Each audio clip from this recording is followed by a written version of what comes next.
Hello and welcome to Writers and Books Visiting Author Series. My name is Dan Hurd. I'm the Director of Adult Programs. Writers and Books is a nonprofit literary arts center in Rochester, New York. We offer readings, workshops, and literary programming for people of all ages, all currently available online. Our theme for 2021 is taking care. We're celebrating different ways we can take care of ourselves and take care of others this year.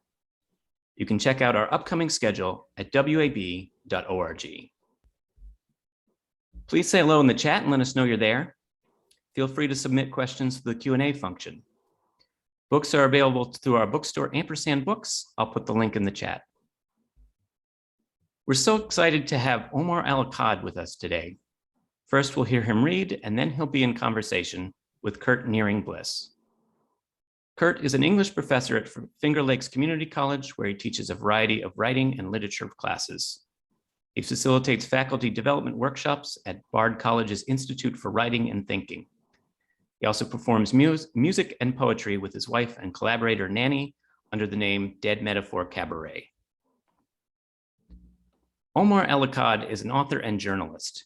He has reported from Afghanistan, Guantanamo Bay, and many other locations around the globe.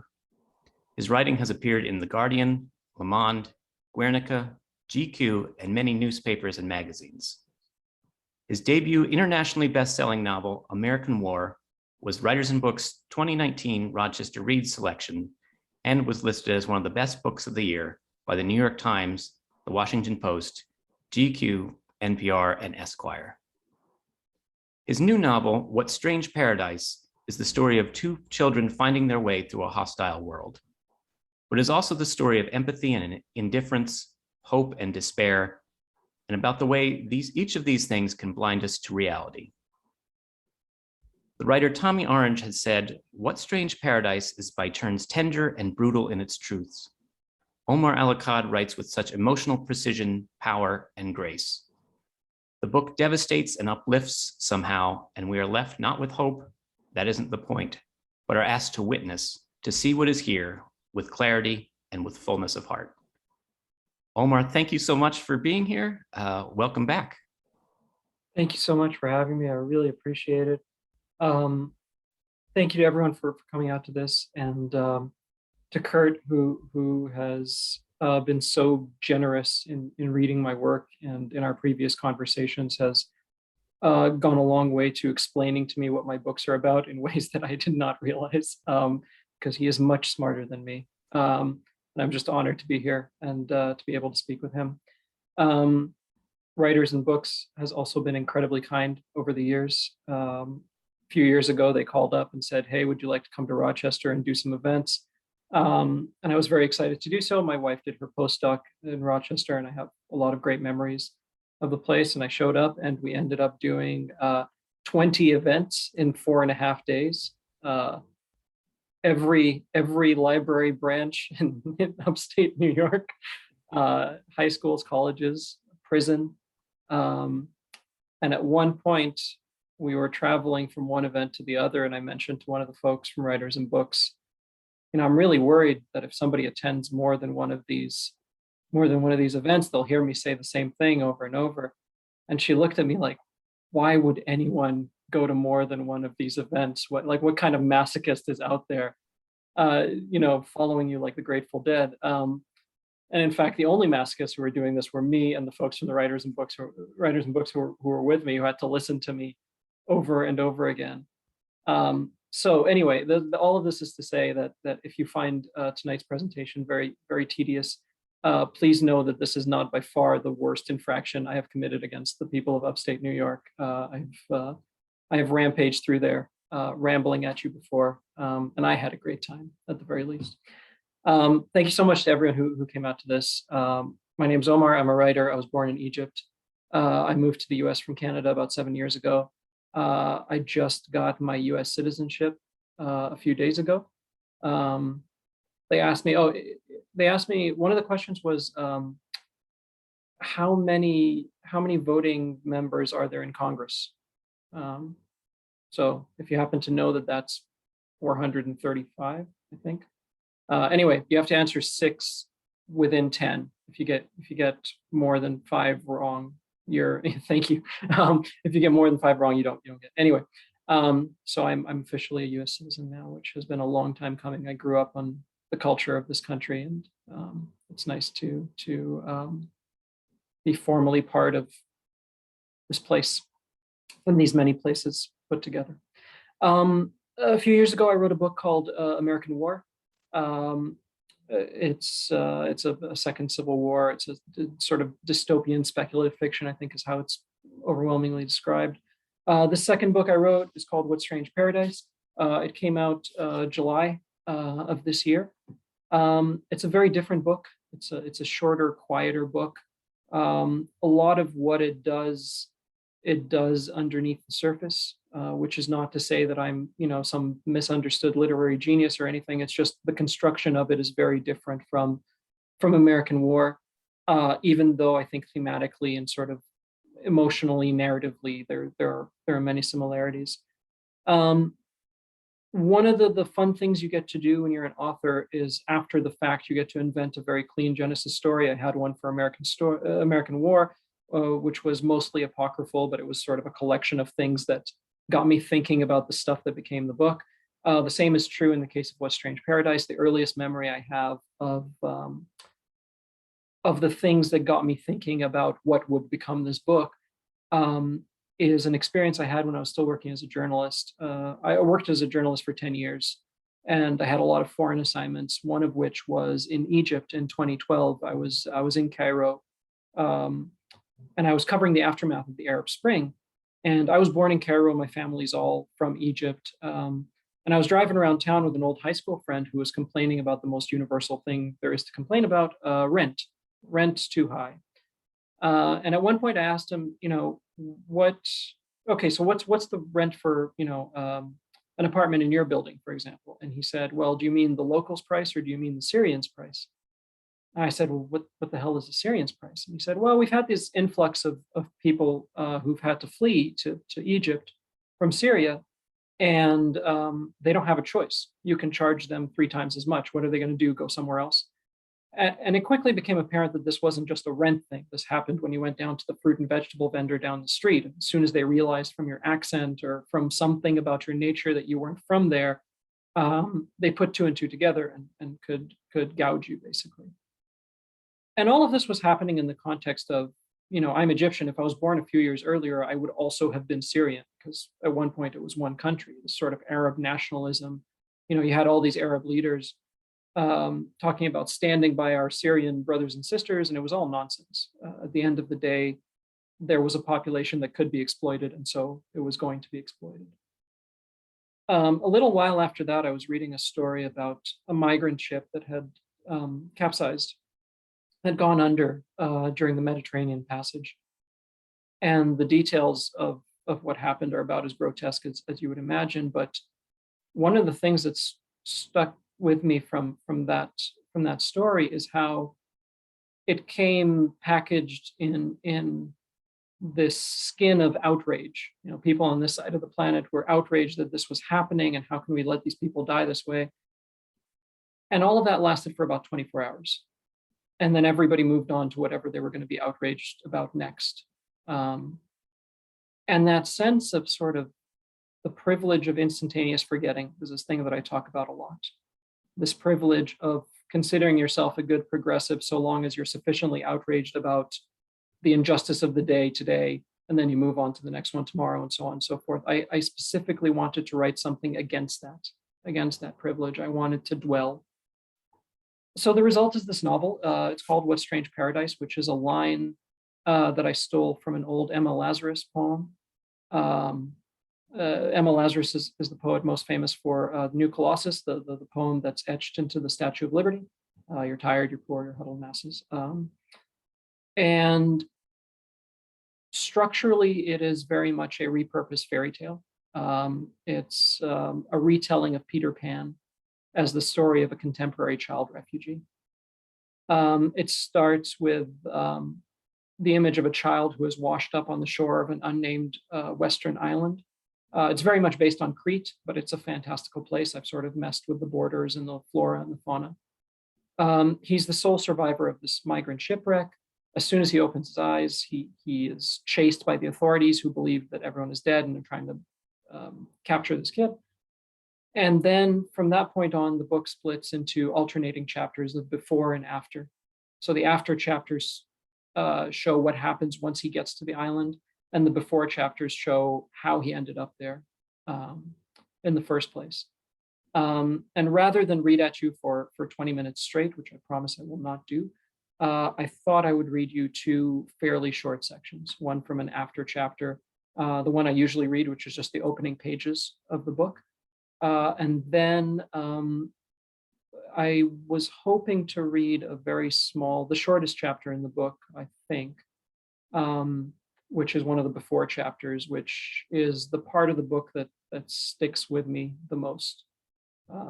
I don't know what other authors' relationships are with their work, but I've always had this relationship where I remember there's an aftertaste of a very small section of each thing I write that sticks with me, and this happens to be that. I don't think you need to know very much about any of this. The two things I will say is that, like American War, What Strange Paradise kind of spoils its own narrative in the first few pages, and then goes on to spoil that spoiling and so on and so forth. So nothing, I don't think you need a spoiler alert for anything I'm going to read today. And the other thing is that I talk about it as a sort of repurposing of Peter Pan. Generally speaking, unless you are intimately familiar with Peter Pan and J.M. Barrie, this doesn't read like that. It's not sort of overtly referential to Peter Pan or Paradise Lost or the Book of Nicodemus or any of the things that I've sort of buried in there. Anyway, so multiply what I just said by an hour and a half, and you will get a sense of what I was doing to the poor people of upstate New York when I did those 20 events for American War. So I'm going to shut up now and do some reading, and then hopefully chat with Kurt. This is from the very first chapter. This is the opening of the book. The child lies on the shore. All around him, the beach is littered with the wreckage of the boat and the wreckage of its passengers. Shards of decking, knapsacks cleaved and gutted, bodies frozen in unnatural contortion. Dispossessed of nightfall's temporary burial, the dead ferment indecency. There's too much of spring in the day, too much light. Face down with his arms outstretched, the child appears from a distance as though playing at flight. And so too in the bodies that surround him, though distended with seawater and hardening, there flicker the remnants of some silent levitation, a severance from the laws of being. The sea is tranquil now, the storm is past. The island, despite the debris, is calm. A pair of plump orange-necked birds, stragglers from a northbound flock, take rest on the lamppost from which hangs one end of a police cordon. In the breaks between the wailing of the sirens and the murmur of the onlookers, they can be heard singing. The species is not unique to the island, nor the island to the species, but the birds, when they stop here, change the pitch of their songs. The call is an octave higher, a sharp, throat-scraping thing. In time, a crowd gathers near the site of the shipwreck, tourists and locals alike. People watch. The eldest of them, an arthritic fisherman driven in recent years by plummeting cherubfish stocks to kitchen work at a nearby resort, says that it's never been like this before on the island.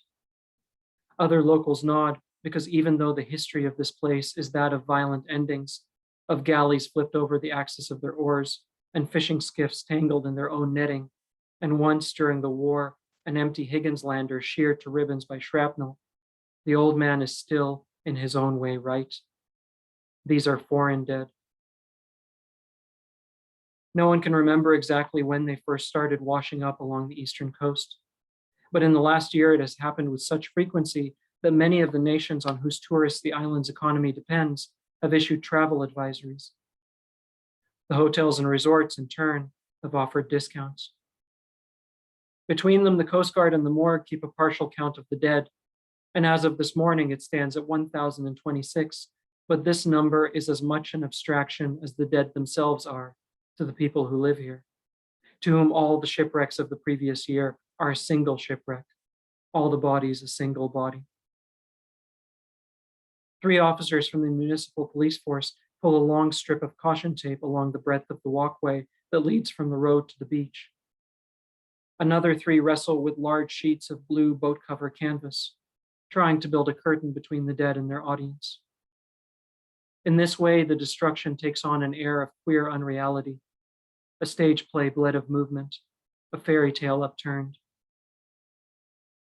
The officers, all of them young and impatient, manage to tether the fabric to a couple of lampposts, from which the orange-necked birds whistle and flee. But even stretched to near tearing, the canvas does little to hide the dead from view. Some of the onlookers shuffle awkwardly to the far end of the parking lot, where there's still an acute line of sight between the draping and 4 television news trucks. Others climb on top of parked cars and sweep their cameras across the width of the beach, some with their backs to the carnage, their own faces occupying the center of the recording. The dead become the property of the living. The dead become the property of the living. Oriented as they are, many of the shipwrecked bodies appear to have been spat up landward by the sea, or of their own volition to have walked out from its depths and then collapsed a few feet later. Except the child. Relative to the others, he is inverted, his head closest to the lapping waves, his feet nestled into the warmer, lighter sand that remains dry even at highest tide. He is small, but somewhere along the length of his body marks the sea's furthest reach. A wave brushes gently against the child's hair. He opens his eyes. So from there onwards, the story begins with a kind of back and forth aspect of how the ship got to wreck and what led up to that, what the entirety of the journey leading up to that point, alternating with what happens after the child opens his eyes. So normally that's the section I read. There's one more I was hoping to read because, like I said earlier, it sort of sticks with me. Doesn't necessarily mean it's good, but at the very least it's short. So there's that.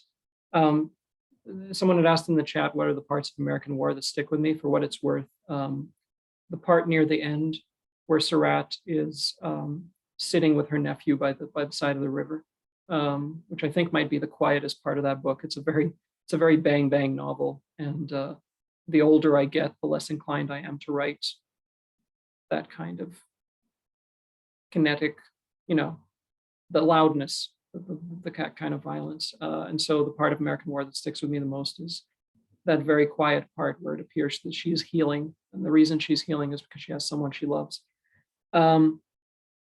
So this part is very short, shorter than the part I just read. And again, it doesn't really spoil anything since you already know that the migrant ship has sank. This is the moment of the sinking. And recently I was fortunate enough to receive a very generous review in the New York Times where the writer mentioned one of the paragraphs here, which is the paragraph that sticks with me the most. And that was a very sort of gratifying thing. You go into this kind of stuff hoping that what you want is praise, what you want is unequivocal praise. And sure, that's great, that's fantastic, it's wonderful when it happens, but to have someone pick up on something that you intended to do sticks with you a lot longer, I think. Anyway, this is one of the before chapters.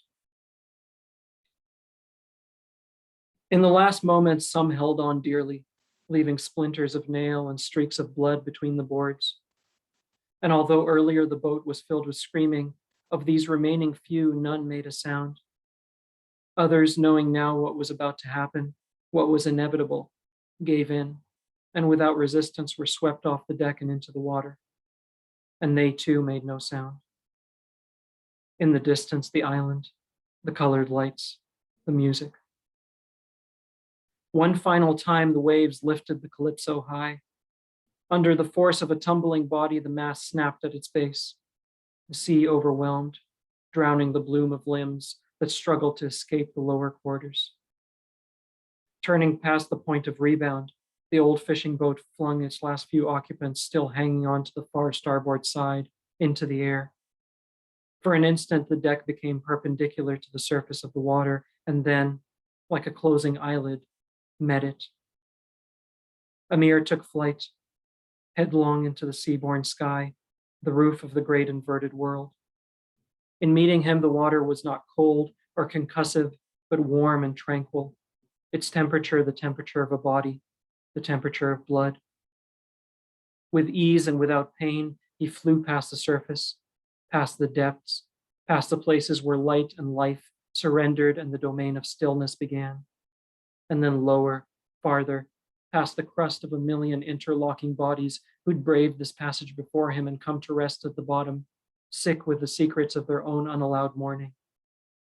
Past the smallest flower white bones, past the world at the feet of the world, to the lowest deep, then a lower deep still, until finally to a dry womb of a place in which were kept safe and unchanging everyone he had ever known, and everyone each of those had ever known, outward forever to encompass the whole of the living and the lived. And each of these the boy met, in their old lives and their new lives waiting. And from each drew confession, and each he felt into as though there were no barrier between them, no silo of self to keep a soul waiting. What beautiful rebellion to feel into another, to feel anything at all. And then he surfaced. Thank you so much for your patience with me, everyone, and for letting me read those two sections. Kurt, if you want to hop on, you can ask me anything you want. Thank you again for agreeing to do this. I appreciate it. Thanks, Omar. I gotta kind of collect myself. That passage is tremendously powerful, and upon reading the book, that one is one that sticks deeply. In fact, I sort of collect, as many readers do, I collect sort of great passages, and I've got this little cluster of favorite passages that once I encountered this the first time, I added it right to, and it's in company with the closing scene of James Baldwin's Sonny's Blues. It's the river scene in Hermann Hesse's Siddhartha. And more recently, a short story writer from Venezuela, Alejandro Puyana, The Hands of Dirty Children, has also a river scene in there. And these scenes, which kind of look at the totality of the human experience, but through the lens of suffering, are just, they resonate so deeply. So I'm kind of so grateful that you just read that passage. Thank you so much. That's very kind of you. I appreciate it. And I'm going to try not to just gush through this whole conversation, but full disclosure, I absolutely love this text, and it fires on all my favorite places where reading does. It rewards close attention. Its sentences explode with meaning and with a kind of beauty that it's full of. I mean, if you're looking for band names or epitaphs for future books, I mean, they're all in there, or epigraphs, not epitaphs. Epitaphs as well, they're in there. All right, let's get to it, shall we? So since so many of us are familiar with your, and anybody, you can post questions in the chat or in the Q&A, and after I get through a few of mine, I'll be looking to the screen for additional ones and make it a kind of a community shared conversation. But since most of us are familiar with your first novel, American War, when I was chatting with you at FLCC, you were sharing with me that you were in the process of writing this book, and you shared a little bit of I don't know if it was apprehension, but you kind of had this is very different. You were sort of letting me know that what you're currently working on is very different, and I'm curious now, when you look back on the writing experience, and yes, there are similar themes and similar stylistic kind of ways the books hold together, but where are you now when you think about, maybe if you recall telling me that or telling others that, how do you feel now that it's complete and it's in the world of readers who are probably all comparing it to American War? How do you feel it? What is its relationship to it now that it's out in the world? I'm there's a similarity with what happened after American War, which is the thing comes out into the world, and suddenly this thing that used to belong just to you now belongs to everybody but you. Um, and it's sort of like, this is the Canadian in me with this metaphor, but Rochester is close enough that you should know this. But like the curling stone, you let it go, and it's going down the sheet, and you can kind of see it spin, but it's out of your control now. And I used to be terrified of that.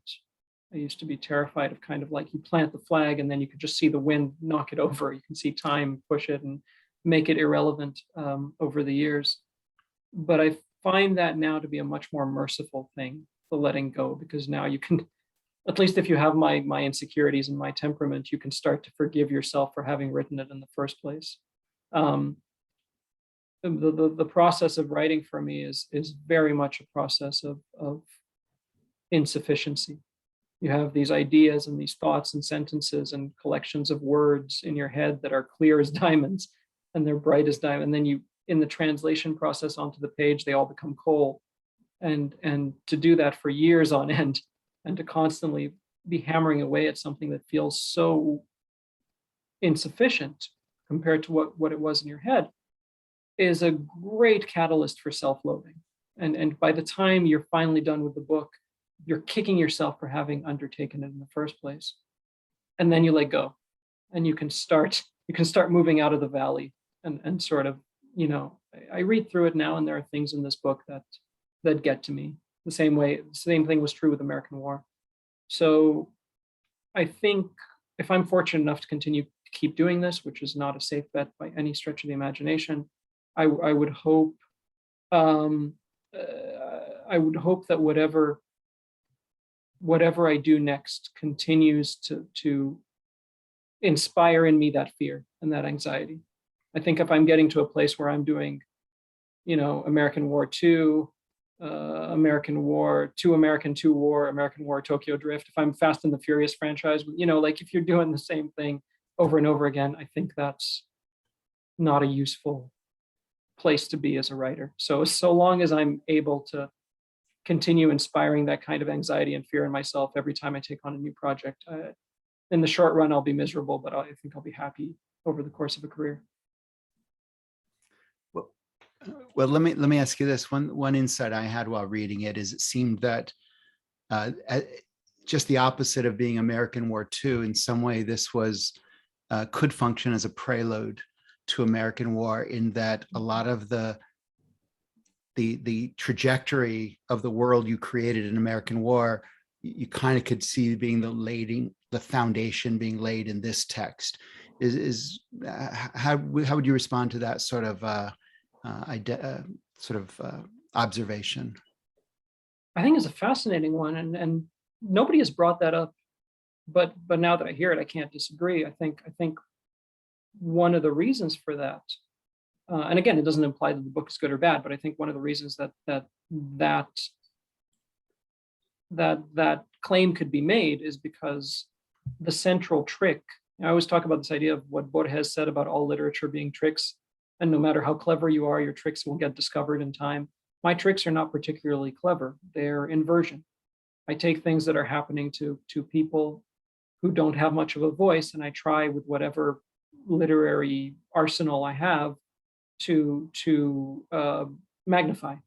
And so in the case of American War, it was, I didn't invent drone killings or refugee camps or any of the mechanics of the war on terror years. I just took things that were happening to people all the way over there who don't have much of a voice in this part of the world, and I moved them to the heart of the empire. And so it's something similar here. It's a collision of I think of What Strange Paradise as the collision of two fantasies, which is why I wrote it in the form of a fable, in the form of that kind of, repurposed Peter Pan. One fantasy headed from the West towards the part of the world where I grew up, which is all those people over there are barbarians at the gate, and we have to do anything we can to stop them, even if it means burning our own home down to make sure they don't get their hands on it. And then the fantasy headed in the other direction, which is if I can just get to the West, everything will be okay. Some things will be okay, sure. I mean, I'm here for a reason. But a lot of the book takes place at the collision of those two fantasies. And so I think that's what I mean. I think a lot of the substructure of the novels has real similarities, even though the tone and even the sort of the cadence, the musicality or lack thereof is very different in the two books, but they do have a lot of the same load-bearing themes. One thing I noticed that where they differ is in their pacing. You know, What Strange Paradise has these tremendous accelerations and across both the timelines you're working on, and American War seems to have a kind of a different approach to how it's telling its story. And particularly what really interests me is I was sort of fascinated how you weave the timelines together. And I've seen that done a lot in creative nonfiction, but I've not seen many novels that take the two timelines, weaving them, and particularly the approach you took. And man, it works. It works so beautifully. And what I find really interesting of managing two timelines, I suspected was a little tricky, because you have to be consciously aware of what you conceal and what you reveal, and at what points to conceal and reveal based on kind of what purposes. And I was just kind of wondering if you could share any insights, maybe on your thoughts on the pacing, how you see the pacing of this book, how you manage the pacing, and how you chose to sort of withhold and to dole out in order to achieve various effects you were looking for. Yeah, thank you for that. American War and What Strange Paradise had very similar life cycles once I started the actual work. With the two novels I've written and the three thoroughly unpublishable novels that I wrote before that, you think about them for years and years and years in a sort of vague, abstract way. But once you get started, in the case of American War and What Strange Paradise, it was a year of research, a year of writing the first draft, and then a year and a half of rewriting. That was kind of roughly speaking, which I guess is kind of interesting because American War is twice as long as What Strange Paradise. But during that year and a half of rewriting What Strange Paradise, so much of the work was about trying to do exactly what you're talking about. This idea sort of getting them to intertwine, getting these two timelines to intertwine in exactly the right way, such that it works out. And when I say works out, I mean, I my previous definition of works out is the reader gets exactly what I intended, like what I intended the book to be. But what I've learned over the course of American War, and now this book especially, is that that's not what's going to happen. The first four people who read What Strange Paradise had four entirely different interpretations of what was happening in that book, which is not at all what I expected. But over the course of refining it, or trying to refine it, I found that two things were happening. One, I was becoming a lot less orthodox in how closely I wanted to stick to the source material. So the central source material for the book, in terms of the inspiration for the substructure, is Peter Pan, the stage play, the book, and the life of J.M. Barrie. It's a very different book depending on how familiar you are with that sort of part of the canon. But then there's also an occurrence at Owl Creek Bridge, which serves a very obvious purpose once you read the Book of Nicodemus from the Apocrypha, and Paradise Lost. And then initially I had kept to those structures in a very kind of orthodox way. And the more I would edit, the more I would start to break that apart. So originally this thing was 17 chapters because Peter Pan was 17 chapters. That clearly wasn't working. So I let that go. The other thing that was happening was that the book was getting shorter. And every time I would go into it, the thing I found myself most ruthless about was sentences that weren't doing something really important. And I think if I had kept editing, the book would have kept getting shorter. So those were the two things that were happening over that year and a half. And at the end, there was, unlike American War, there was a moment where I thought, okay, this is the way this needs to happen. This is the way the before and after chapters. Like I reached a point where it just felt right. Not necessarily good or great or anything, but it just felt like it was doing what I needed it to do. And that's when I immediately stopped and sent the manuscript to the editor and hoped that they would agree with me, which fortunately, after many, many drafts, they did. I'm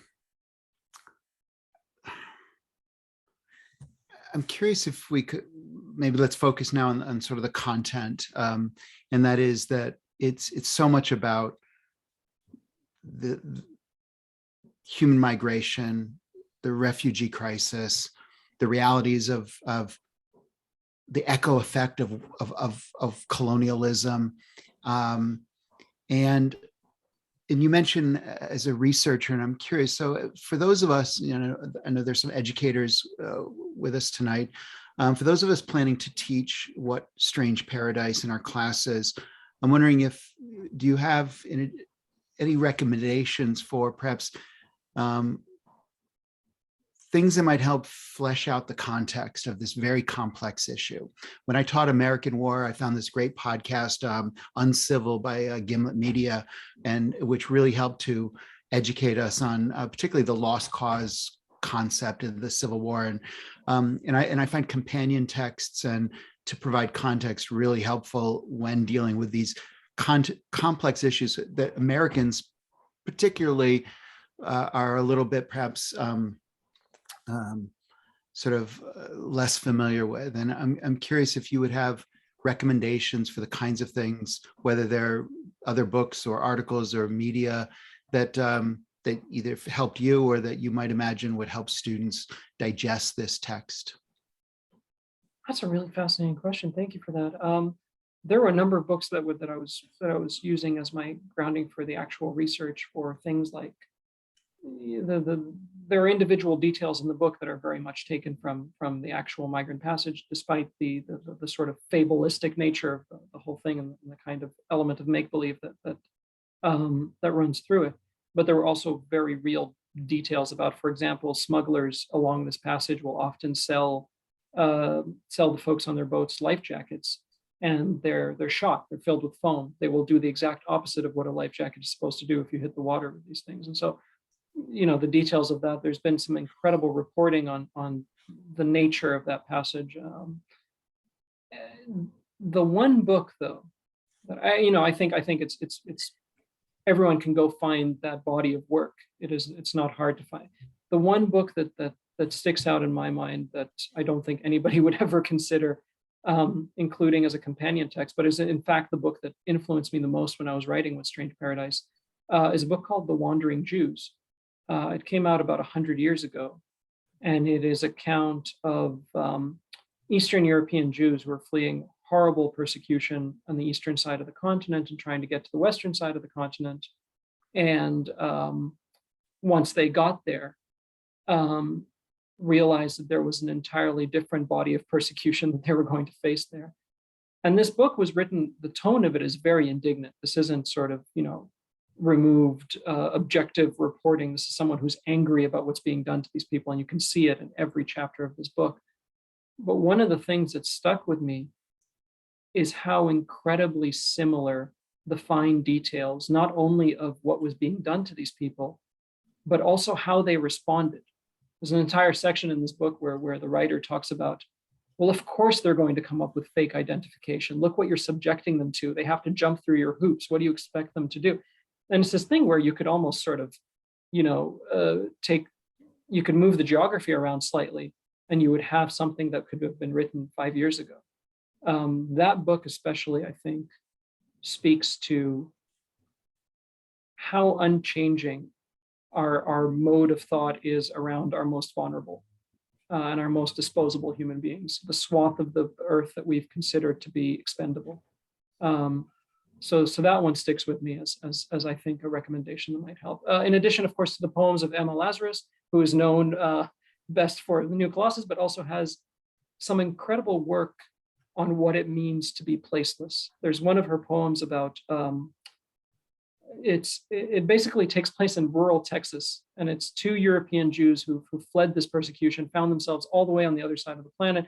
And the gist of the poem is just two people sitting around saying, oh, thank God we're safe. What the hell is this place? We don't understand any of what's going on. It's entirely alien to us. so that would be another recommendation, just from a sort of literary point of view. That's I appreciate the Emma Lazarus and the explanation that the title comes from that as well. I was imagining Jim Jarmusch's Stranger Than Paradise, and that didn't quite fit into this. So it's Emma Lazarus makes a lot more sense. Building on what you just said, I've got two more questions, then I'll turn to some of the folks who have put some in the chat and the Q&A. So that life jacket detail was so, I assumed you must have, that was based in reality, and that kind of ties to the fact that there is ample cruelty, brutality, exploitation that you're covering in this novel. And at one point, if I could, I'd love to read just one passage that really sticks to me, where Amir is trying to take it all in, and he sees it as through the lens of a play. And you say this, you say, with utter confusion, he tries to make sense of the baffling play he's just witnessed, performed with such intensity by a troupe whose actors were barricaded from one another by walls of language and place and purpose. Two opposing scripts come alive on one shared stage, its director absent or impotent or wholly uncaring. And you pull the sort of the theater motif in other places of the play to kind of, for me, it's the theater of the absurd, and because we're looking at things that just rattle the human brain to try to comprehend. And so this passage really kind of stuck with me of how a child is attempting to reconcile it. And maybe two things I'm curious if you could address. One is, similar to American War, you tell much of the text through sort of the lens of a child.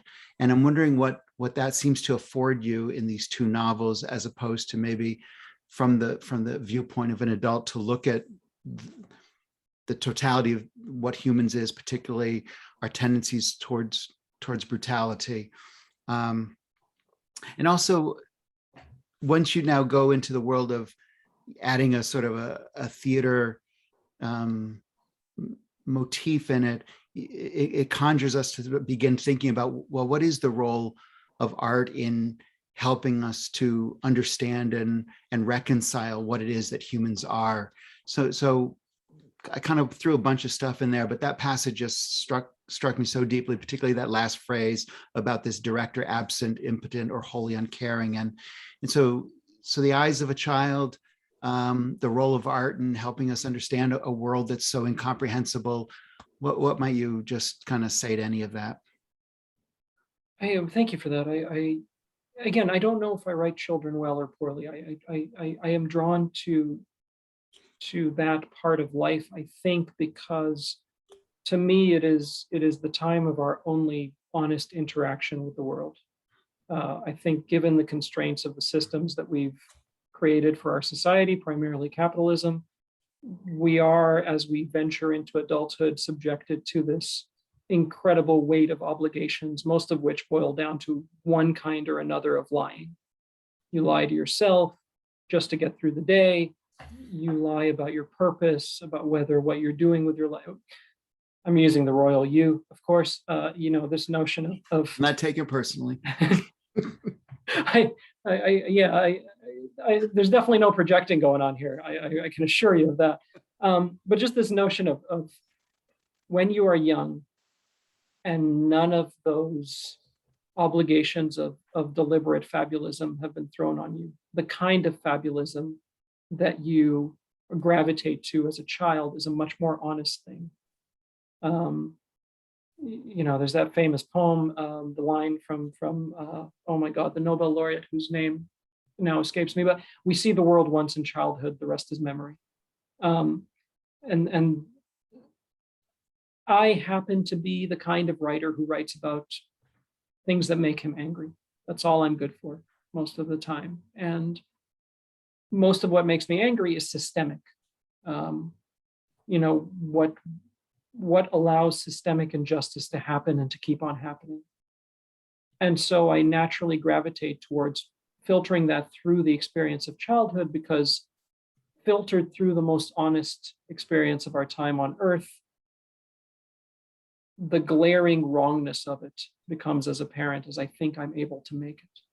And so I think that's why I gravitate towards childhood as the setting for either the beginning of my stories or the entirety of my stories. And I've done this with the unpublished short stories and many of the unpublishable novels that I wrote before. I sort of moved to that space. Again, that doesn't mean that I know how to write children characters.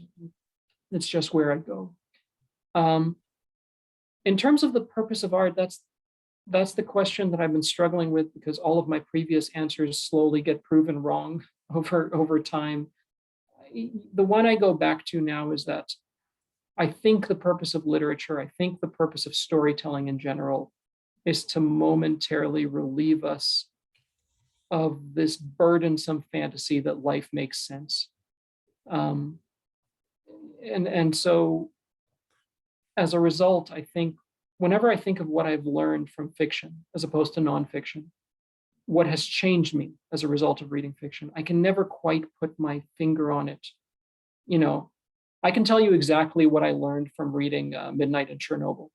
You know, for a few minutes, the temperature in that reactor core was the same as the surface of the sun, right? I can tell, I can't quite tell you what Song of Solomon taught me about the power of names, the names that you give yourself and the names that are sort of imposed on you. But that thing, whatever it is, changed me much more profoundly than this statistic that I can now quote at cocktail parties and sound like I know what the hell I'm talking about. I think the fundamental instability of the thing that you learn from literature is what makes it vital, particularly when we live on a planet that's becoming more and more unstable. Beyond that, I don't think I can be any more specific. I can't quite tell you what the purpose is beyond that sort of very vague sentiment. I appreciate that. And it sort of plays into my last sort of question, and it's and then I'll look to some others. And that is at one point in the journey, in the before, one character says to another, "I'm sorry to say, brother, the ones who bring books never make it. They get eaten alive." And are you kind of, I suspect everyone on this Zoom meeting would be of this ilk. Are we the doomed? If it's we, it's all of us. I very rarely agree with anything any of my characters have to say, almost without exception. And so I don't agree with that. There's a line, I think, around that same part where the one, you say the one guy says, books are good for the soul, books will wean you off cruelty. And then the smuggler's apprentice says, well, what are you going to be left with then? I don't know if we're doomed or not, but if we are, I'd rather go to the finish line being that kind of person than joining the ranks of efficient cruelty. Book in hand. Book in hand. Thanks, Omar. There's a couple questions that I'm going to kind of pull out now, and Celeste has one. It's a very practical one, and that is, what's the best thing we can do for refugees as they resettle here in the U.S. Now with Afghanistan being the big kind of movement? Thoughts on that, since this is an area that you've studied as a journalist and as a novelist? There are all kinds of organizations that are doing incredible work on this, and the fact that, and also individuals. So my former colleague, Mark McKinnon, who is a foreign reporter at the Globe and Mail, where I used to work, basically had been working for years and years and years, culminating in this incredible, intense Ukrainian-led escape mission to get the Globe and Mail's fixers out of Afghanistan, which they managed to do at the last minute before that sort of became closed off. The fact that these groups and organizations and individuals are having to do this work is profoundly depressing. It should not be the case that the life and death of thousands of human beings is left to the individual agency of people working the phones, trying to get a random Ukrainian colonel to put someone on a plane. And so that leads me to my first recommendation, I guess, would be what it is, which is please, please, please fight against the tendency to forget these people exist once a couple of weeks have passed and this is no longer the front page story on every newspaper. There's obviously echoes of Vietnam and the helicopter over the embassy building and that sort of like frenzied leaving as everything goes to hell. Everything has been going to hell for these people for a very long time. They've been on the receiving end of brutal, brutal violence for the entirety of my lifetime, at the very least, 40 years. And if in a few weeks' time, we've all moved on to whatever the next crisis is, that will be a profound disservice to these human beings. Secondly, I would say any politician who gives you the rote message of, take care of our own first, is not in any way interested in taking care of their own first. Even that part of the lie is a lie. So please fight against the sort of nativism and xenophobia that's going to inevitably poison this discussion. Beyond that, there's plenty of groups that you can support, and not all of this is happening on the other side of the planet. At the southern border of this country, there's immense brutality that's been happening for decades and decades, and many groups working against that. So sorry, I don't want to go into sort of specific charities or anything like that. Where I donate my time and money is not necessarily the best place to do so, but that's what I would advise. And I would just say, after reading What Strange Paradise, your writing, your body of work is part of the antidote to nativism. It invites us to see the destruction that othering has when it comes to these dueling narratives, this recognition of wow. All right, a couple more questions, and then we'll call it a night. And back to the craft question: were the before and after portions written as separate stories that were interspersed, or were they written as they were published? What's a little of the backstory behind how you kind of came up with this weaving narrative? Initially, the chapters were much longer and went back and forth within the chapter, so I would move around a lot. Going into the history of how Amir, the central character, ended up in the island and then sticking in the island for a bit. And over the editing process, I found that this doesn't necessarily work for every piece of fiction. I don't think it works for most pieces of fiction, but in this case, shorter chapters that split very sort of overtly on a chronological line. So before and after came about that way. Initially, it wasn't before and after. Initially, I was going all over the place. But for this particular work, it seemed to work best for the narrative itself, but also it allowed me to deliver a particular kind of punch via the structure of the book that I couldn't have done otherwise. And so it came along much later in the process. And once it did, you can always tell when structurally something works, when you've come upon a structure that works, because you're no longer terrified of going back to work every day, working on the project. Something sort of comes together in it. That was the case in the before and after chapters. Once the chapters got smaller and I started going back and forth, that cadence just worked for this particular book. And I just have to ask, as a curiosity, and and not at the risk of spoiling anything, but did you know how it was going to end all along? The only things I knew going into it was how it was going to start and how it was going to end. Yeah. Everything else, I had no idea. That ending is going to be working through me for the rest of my life. A last question. I'm just going to kind of read it as it is. You've touched on a little bit, but I'd be so curious to hear if the language being offered here invites you to kind of consider it in any additional ways. So in your opinion, what do fiction or poetry achieve that journalistic nonfiction does not or cannot? Can we vibrate to and engage with reality, only when language reminds us that these depths are somehow ineffable?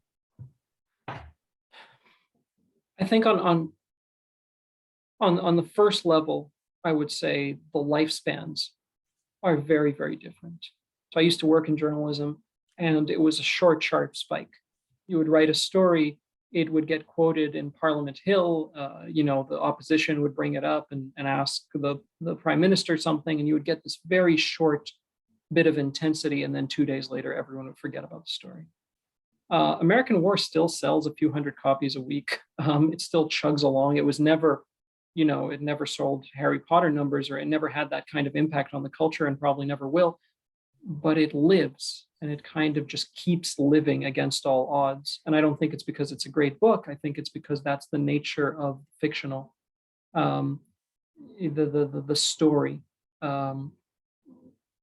The other place that I would say fiction does something that nonfiction doesn't, beyond the sort of obvious, what's implied in the terminology, is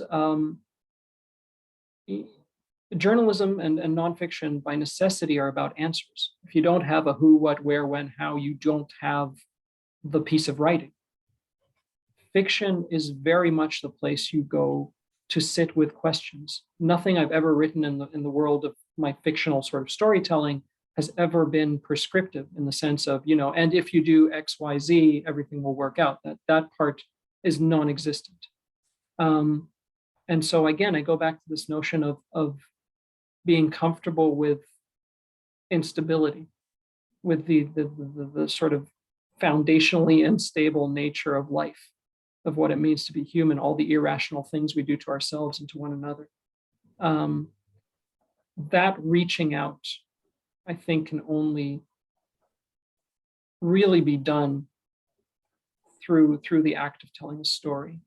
I spent a decade of my life doing nonfiction, and I don't want to be seen as saying that it has no value. It certainly has incredible value, and has saved many lives over the years simply by getting a story in the New York Times the next day. You've caused a huge change in public perception. But this reaching out of telling someone, I don't understand this. Do you also not understand this? Let's not understand this together. That to me is the central purpose of storytelling, and what fiction does better than anything else. Well, I want to thank you for your generosity tonight. One thing I'll share, an excitement I had when I opened